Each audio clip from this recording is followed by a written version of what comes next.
आदाब, ये आकाशवाणी है। हुसैन अख्तर से खबरें सुनिए। झारखंड असेंबली चुनाव में वोटों की गिनती जारी है। अब से कुछ देर पहले BJP 28, Jharkhand Mukti Morcha 24, Congress 13, RJD 5, JVM 4, एजेएसयू 2 और दीगर 2 हलकों में आगे थे। सरकार ने ये बात दोहराई है कि शहरियत तरमीमी कानून की वजह से किसी भी मजहब या खित्ते के किसी भी भारतीय शहरी पर नामुवाफिक असर नहीं पड़ेगा। नायब सदर जमहूरिया एम वेंकैया नायडू ने आज नई दिल्ली में 66वें कौमी फिल्म अवार्ड्स पेश किए। नाइजीरिया के साहिल के नजदीक समुद्री लुटेरों ने जिन 18 भारतीय अफराद को अगवा किया था उन्हें छोड़ दिया गया है। क्रिकेट में कटक में तीसरे एक रोजा मैच में भारत ने वेस्टइंडीज को 4 विकेट से हराकर सीरीज 2-1 से जीत ली है। खबरें तफसील से। झारखंड में 24 जिला सदर मकामात पर रियासती असेंबली की 81 सीटों के लिए वोटों की गिनती जारी है। अब से कुछ देर पहले मिलने वाले रुझानात के मुताबिक BJP 28, Jharkhand Mukti Morcha 24, Congress 13, RJD 5, JVM 4, एजेएसयू 2 और दीगर 2 हलकों में आगे थे। एजेएसयू के सरबराह सुदेश महतो आगे चल रहे हैं, जबकि वजीर आला रघुवर दास जमशेदपुर ईस्ट में पीछे हैं। झारखंड मुक्ति मोर्चा के एग्जीक्यूटिव सदर हेमंत सोरेन ने 2 हलकों से चुनाव लड़ा है और दोनों में वो आगे चल रहे हैं। झारखंड कांग्रेस के सदर रामेश्वर ओरावन भी सबकत लिए हुए हैं। वोट शुमारी मरकजों के बाहर मरकजी नीम फौजी दस्तों के जवान तैनात किए गए हैं। बीजेपी के आला रहनुमा और वजीर आला रघुवर दास ने दावा किया है कि वोटों की गिनती मुकम्मल होने के बाद बीजेपी को कतई अक्सरियत हासिल होगी। रियासती असेंबली के लिए 30 नवंबर से लेकर 20 दिसंबर के अरसे में 5 मरहलों में पोलिंग हुई थी। बीजेपी के कौमी नायब सदर शिवराज सिंह चौहान ने कहा है कि हिज़्बे इख्तिलाफ वोट बैंक की सियासत के लिए शहरियत तरमीमी कानून के बारे में मुगालता पैदा कर रहा है। वो आज जयपुर में एक प्रेस कॉन्फ्रेंस से खिताब कर रहे थे। जनाब चौहान ने कांग्रेस से सवाल किया कि वो एहतजाज के नाम पर तशद्दुद की मुखालफत क्यों नहीं कर रही है। उन्होंने कहा कि एनआरसी और शहरियत तरमीमी कानून को मिलाया नहीं जाना चाहिए।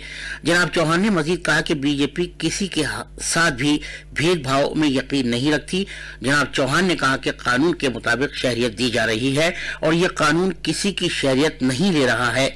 उन्होंने कहा कि कांग्रेस पार्टी को पार्लियामेंट में बहस के दौरान अपने एतराजात और नुकात उठाने चाहिए थे। सरकार ने यह वजाहत की है कि शहरियत तरमीमी कानून की वजह से किसी भी मजहब या किसी भी खित्ते का कोई भी भारतीय शहरी अपनी शहरियत से महरूम नहीं होगा। सरकार ने लोगों पर जोर दिया है कि वो इस कानून के बारे में गलत बातें फैलाए जाने से गुमराह न हो। इधर नई दिल्ली में रामलीला मैदान पर बीजेपी की एक बड़ी धन्यवाद रैली से खिताब करते हुए वजीर आजम नरेंद्र मोदी ने लोगों से अपील की कि वो तशद्दुद का रास्ता इख्तियार न करें और सरकारी इमलाक को नुकसान न पहुंचाएं। जनाब मोदी ने कहा कि शहरियत तरमीमी कानून और एनआरसी यानी शहरियों के कौमी रजिस्टर का एक मखसूस मजहब के लोगों से कोई लेना देना नहीं है। वजीर आजम ने दिल्ली में मुबैना तौर पर गंदे पानी की सप्लाई, नकलो-हमल और फिजाई आलूदगी समेत मुख्तलिफ मामलात पर शहर में अरविंद केजरीवाल की जेर क़यादत आम आदमी पार्टी सरकार को भी निशाना बनाया। नायब सदर जमहूरिया एम वेंकैया नायडू ने आज नई दिल्ली में एक तकरीब में 66वें कौमी फिल्म अवार्ड्स अता किए। मशहूर स्टार आयुष्मान खुराना और विक्की कौशल को मुश्तरका तौर पर बेहतरीन अदाकार के अवार्ड से सरफराज किया गया है। आयुष्मान को फिल्म अंधाधुन और कौशल को उड़ी में उनके रोल के लिए ये अवार्ड्स दिए गए हैं। गुजराती फिल्म हेलारो को बेहतरीन फीचर फिल्म का अवार्ड दिया गया है। आदित्य धर को उड़ी में बेहतरीन हिदायतकारी के लिए अवार्ड अता किया गया है। द सर्जिकल स्ट्राइक और अंधाधुन को बेहतरीन हिंदी फिल्म के अवार्ड दिए गए हैं। संजय लीला भंसाली को पद्मावत में घूमर गीत के लिए बेहतरीन मौसीकी के हिदायतकार के अवार्ड से सरफराज किया गया है। बेहतरीन गैर फीचर फिल्मों के अवार्ड सनराइज और सीक्रेट लाइफ ऑफ फ्रॉक्स को दिए गए, जिसकी हिदायतकारी विभा बख्शी ने की थी। उत्तराखंड को फिल्मसाजी के लिए सबसे ज्यादा मौजू रियासत करार दिया गया। आसाम में मुमताज शख्सियतों के एक ग्रुप ने शहरियत तरमीमी कानून CAA के खिलाफ जारी एहतजाज से तलबा, असातिज़ा और मुलाजमीन को अलग रखने की अपील की है। उन्होंने सभी से रियासत में अमन और हम-आहंगी बरकरार रखने की भी अपील की है। ये अपील आज अखबारों में शाया हुई है। अपील में कहा गया कि इस बात को यकीनी बनाया जाए कि कोई भी एहतजाज के नाम पर सियासी फायदा न उठाए। इसमें यह भी कहा गया है कि एहतजाज और मुजाहिरों की वजह से गुज़िश्ता 40 साल में आसाम को काफी नुकसान उठाना पड़ा है और एजिटेशन से न सिर्फ सरमायाकारों का हौसला गिरता है बल्कि सयाहों की भी हौसला शिकनी होती है। जिन मुमताज शख्सियतों ने यह अपील की है उनमें मेघालय के साबिक गवर्नर रंजीत शेखर मुशाहिरे, सीनियर सहाफी कनक सेन डेका और DN चक्रवर्ती के अलावा साबिक सफीर BK Gogoi, film director Manju Bora, Guwahati university के साबिक वाइस चांसलर NK चौधरी शामिल हैं। आसाम में हालात मामूल पर आने के बाद आज से रियासत के 11 जिलों में स्कूल फिर से खुल गए हैं। तालीम के महकमे के आला हुक्काम ने बताया कि इस महीने की 11 तारीख को एहतजाज शुरू होने के बाद से 12वीं जमात तक के तमाम स्कूल बंद कर दिए गए थे। इनमें गुवाहाटी के स्कूल भी शामिल हैं। उत्तर प्रदेश के वजीर आला योगी आदित्यनाथ ने दानिश्वरों और रियासत के मजहबी पेशवाओं से अपील की है कि वो अमन और कानून बरकरार रखने में सरकार का हाथ बटाएं। AIR न्यूज से भी इस सिलसिले में पहल कदमी की गई है और वो माशरे के दानिश्वर तबके के पैगामात को आम लोगों के लिए नशर कर रहा है।